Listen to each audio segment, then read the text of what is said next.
Les social justice warriors, guerriers de la justice sociale, sont très souvent des personnes qui ne comprennent rien au monde car ils sont endoctrinés par la politique progressiste. 2. Donald Trump représente tout ce qui est mauvais avec la droite en Occident. Le racisme, la xénophobie, le capitalisme et la stupidité. Qu'est-ce que je viens d'achever avec ces deux déclarations? Quelles émotions viens-je de provoquer? Si vous ne vous sentez pas personnellement visé par l'une des deux remarques, vous devez certainement percevoir la tension qu'elle génère. Et cela juste avec quelques mots-clés.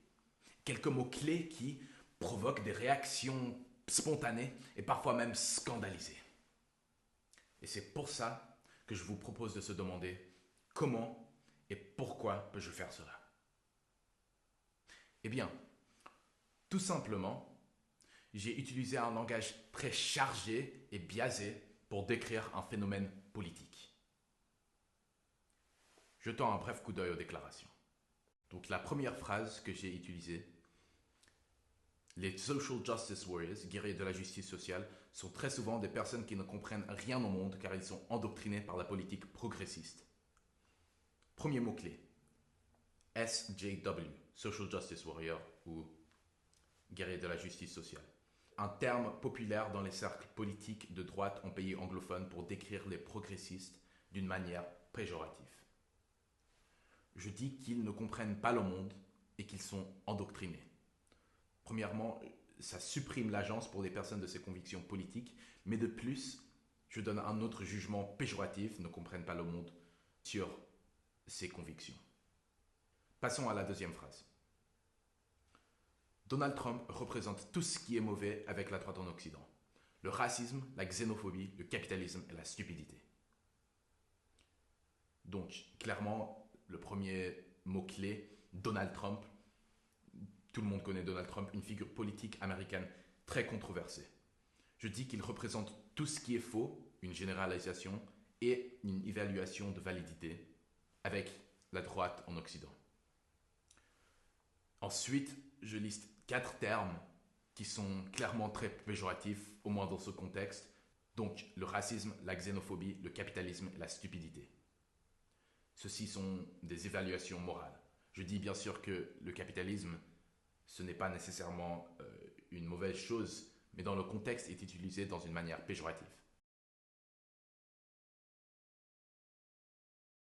Donc, jusqu'à présent, nous avons expliqué que chaque déclaration utilise un langage chargé, que chaque personne aura très probablement une déclaration qui leur convient et l'autre qui leur dérange, et que ces déclarations provoquent des fortes réactions. Mais la question alors devient pourquoi?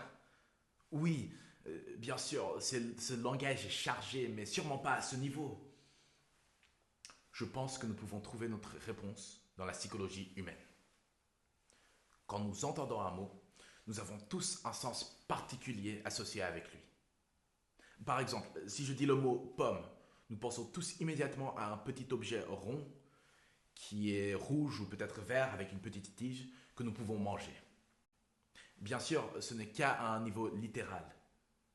Ensuite, nous avons au niveau supérieur toutes les associations qui sont d'une nature subjective, donc si j'aime les pommes, ou contextuelles. Est-ce que j'ai une pomme chez moi?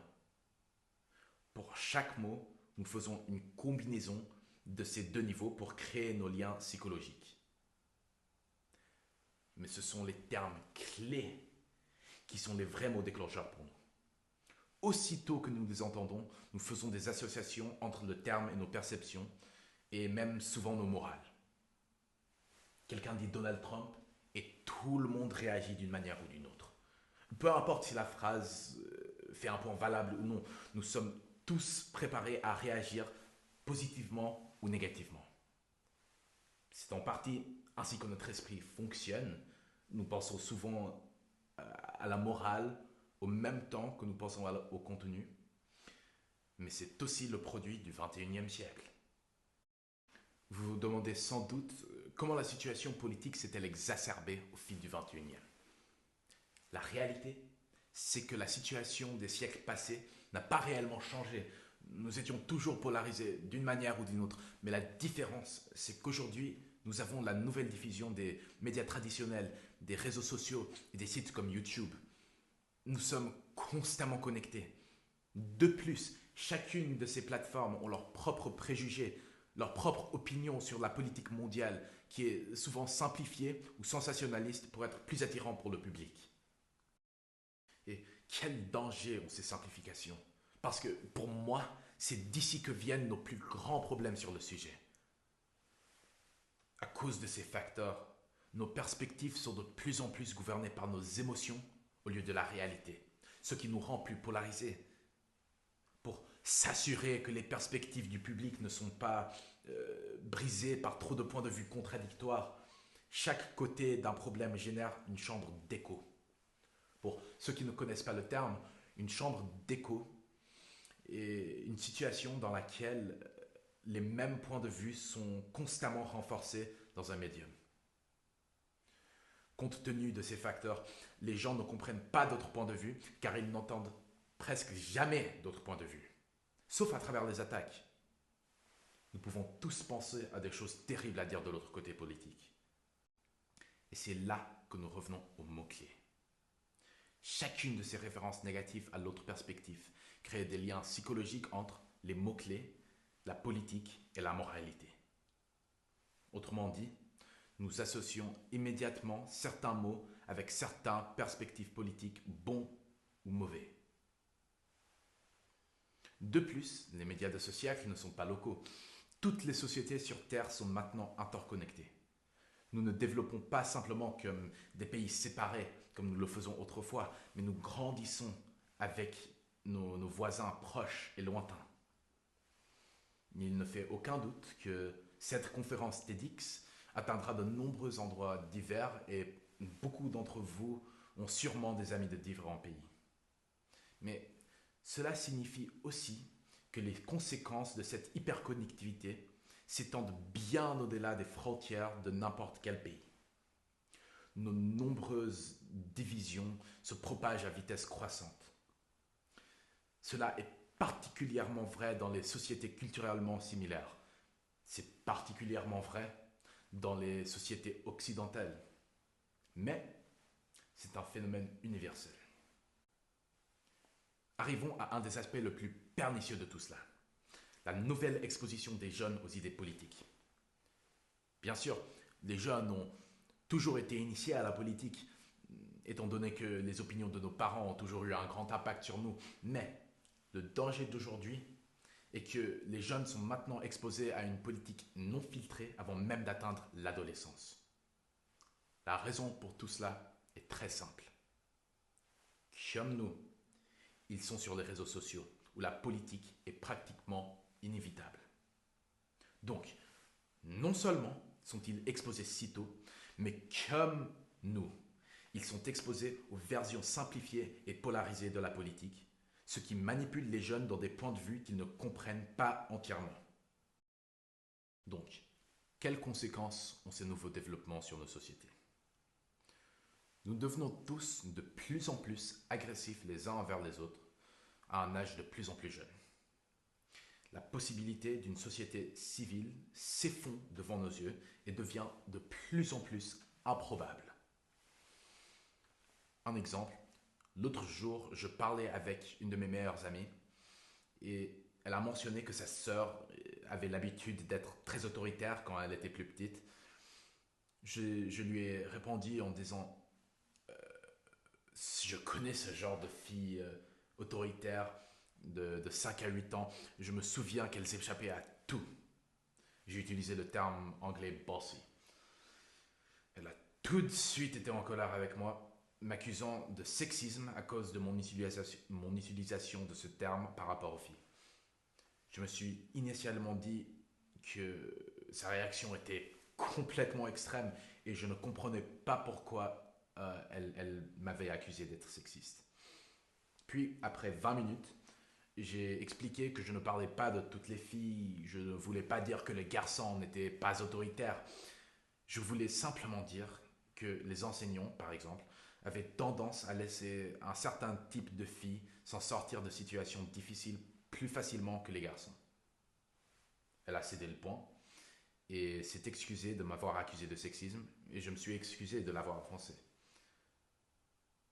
Comme vous l'auriez sûrement reconnu, c'est un autre exemple de mots-clés provoquant de fortes réactions négatives. Je me demande, si je n'étais pas sa meilleure amie, aurait-elle pris le temps de m'écouter et de guérir la fracture rapide que nous avions créée?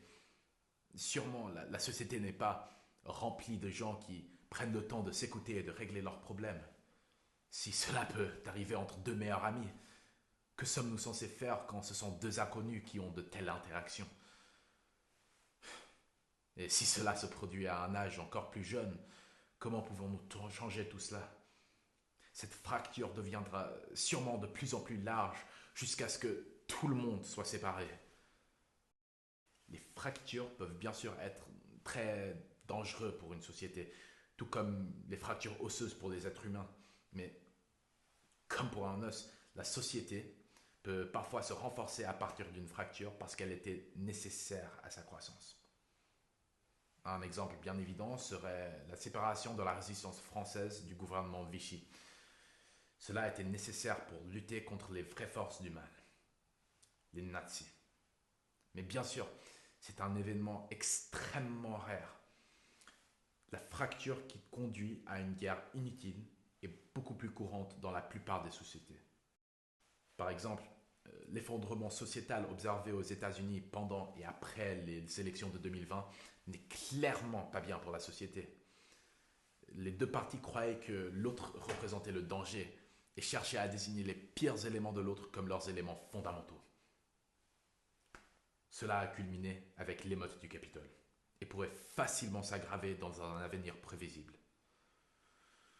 Bien sûr, il y avait d'autres facteurs que nous n'aborderons pas, mais à un niveau sous-jacent, l'état des États-Unis nous montre que si nous ne pouvons pas accepter que d'autres personnes puissent avoir des points de vue très différents que nous, dans une limite raisonnable, et que nos réactions morales à certains mots et concepts ne sont pas universellement partagées, nous ne pouvons pas avoir une société.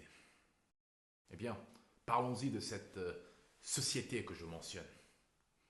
Le thème de cette conférence, c'est le changement. Pour moi, le changement peut être observé sur trois niveaux. Au premier niveau, le changement international. Au deuxième niveau, le changement national et sociétal. Et ensuite, au troisième niveau, le changement individuel. Bien sûr, les deux premiers niveaux sont extrêmement importants, mais c'est le troisième niveau qui est le plus important. Le changement individuel. Nos réactions aux deux premiers niveaux. Nous avons tous de l'agence. Dans une certaine mesure, nous avons tous le choix de la manière dont nous interagissons avec certains éléments du média, de savoir dans quelle mesure nous nous impliquons dans la politique et comment nous dialoguons avec ceux avec qui nous sommes en désaccord. Les sociétés ne sont pas constituées de groupes qui interagissent les uns avec les autres. Ils sont constitués de nous, d'individus qui interagissent les uns avec les autres. Bien entendu, les individus forment des groupes, mais ceci implique que c'est nous qui les gouvernons. Donc, nous ne pouvons pas laisser la politique devenir une pseudo-religion tribale qui détruit nos relations civiques. Au cœur de cette réflexion, il y a quelque chose de crucial. L'importance de l'écoute et de la communication. Sans écoute, pas de communication. Et c'est la perte du précieux lien social. Une perte que l'on observe aujourd'hui dans la politique, mais aussi dans notre vie de tous les jours. Dans des choses simples. Le crépuscule du mariage d'un couple qui ont dérivé sur deux planètes distantes. Une entreprise qui manque du succès car personne n'écoute ses employés. Un parent qui cherche désespérément les bons mots pour joindre son enfant. Tout est dans nos mots, dans notre écoute, notre compréhension des autres. C'est fondamentalement ce qui nous rend humains. La capacité de se parler, de communiquer. Perdre cela, c'est perdre la possibilité de se rassembler, de se retrouver. Le pouvoir de l'écoute et de l'empathie envers ceux avec qui nous sommes en désaccord est une solution simple mais essentielle pour permettre de retrouver un sentiment de solidarité commune.